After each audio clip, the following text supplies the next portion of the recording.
My name is Priscilla Hale, and my husband's family offered me $500,000 USD for my signature. Not for forgiveness, not for closure, for silence. They wanted my name on the divorce papers so their golden son could marry his pregnant mistress without a scandal trailing behind him.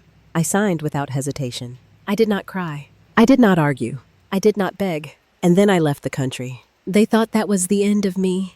They were wrong. The night everything broke, rain slammed against the floor-to-ceiling windows of our house like fists demanding entry. The sound filled the kitchen, heavy and relentless, matching the pressure in my chest. I was standing at the stove, reheating the beef stew Grant loved. I had cooked it the way his mother taught me. Low heat, no shortcuts.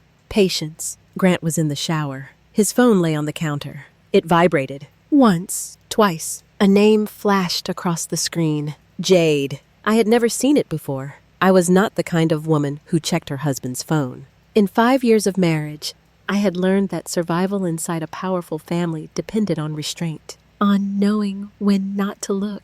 But the phone vibrated again, and from the bathroom, Grant called out, irritated. "Priscilla, can you grab that?" My fingers felt numb as I picked it up. I barely raised it to my ear before a woman's voice broke through, breathless and shaking. "Gee, I am scared." Grant rushed out of the bathroom, water dripping from his hair. He snatched the phone from my hand and turned his back to me. His voice changed instantly, soft, intimate. "Calm down, sweetheart. I am here. Do not cry. I will take care of everything." The spoon slipped from my hand and hit the tile. The sound was sharp, final. From that moment on, my life shifted into a different color palette. Everything looked the same, but nothing felt real anymore. My mother-in-law, Evelyn Hale, stopped calling. The family dinners she once demanded I host disappeared without explanation. When I visited the estate, her gaze slid past me as if I were a decorative object that had lost its purpose. My father-in-law, Richard Hale, never raised his voice. He did not need to. His silence carried more judgment than words ever could. Grant still came home, but he came home like a guest. Sometimes his shirt smelled unfamiliar. Sweet, floral, not mine. I told myself it was from a client, from a meeting, from a hotel lobby. I repeated it until the lie tasted bitter in my mouth. Then the photos hit the internet. Grant, standing outside a private women's clinic, his arm wrapped protectively around a young woman with a visible baby bump. "Twins," the headline said. The caption called me the sidelined wife. I did not cry. Something inside me had already shut down. 3 days later, my phone rang. Evelyn's voice was sharp and stripped of pretense. "Be at the estate at 3? "Yes, Mom." "Do not call me that," she snapped. "You are about to lose that right." The line went dead. At 2:50 p.m., I stood at the iron gates of the Hale estate. The hedges were trimmed with surgical precision. Everything was controlled, ordered. Inside the study, Evelyn sat upright, her posture rigid. Richard stood beside her. On the table lay a stack of documents. Divorce papers. Evelyn did not waste time. "Jade is 3 months pregnant, with twins." I felt something crack inside me. For 5 years, I had sat in doctors' offices, listening to polite voices explain unexplained infertility. I had swallowed pills, followed schedules, pretended I was fine. And now, someone else had succeeded effortlessly. "This family needs heirs," Evelyn said coolly. "If you cannot provide them, you should not occupy the position." Richard slid the papers toward me. "Sign these. The family will compensate you." I looked at the number. $500,000 USD. Enough to erase me cleanly. The clauses were precise. No interviews, no press, no public commentary. And one final condition? I had 7 days to leave the United States. I could not return for 3 years. "You are exiling me," I said quietly. "It is for your own good," Evelyn replied. "Why would you stay? To watch Grant marry another woman?" I understood then. They were not paying me for my marriage. They were paying me to disappear. I asked for 3 days to decide. They granted it. Grant came home early that night. "What did my parents say?" he asked.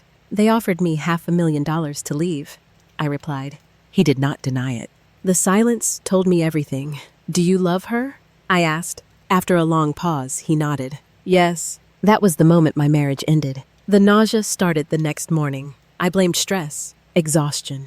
But something felt different. At the clinic, the doctor studied my chart.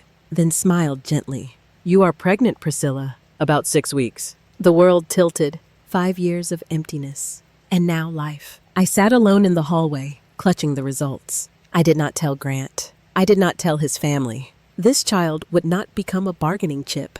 I signed the papers. I took the money. And I left. The plane lifted off as the city disappeared beneath clouds. I pressed my hand to my stomach and whispered my name aloud, grounding myself.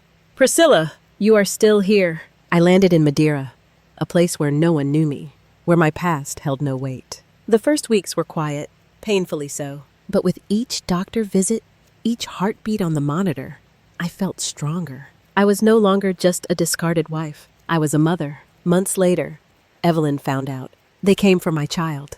Lawyers, letters, threats dressed as concern. I did not run. I hired my own counsel. I learned my rights. When Evelyn flew in and demanded custody, I met her eyes without lowering mine.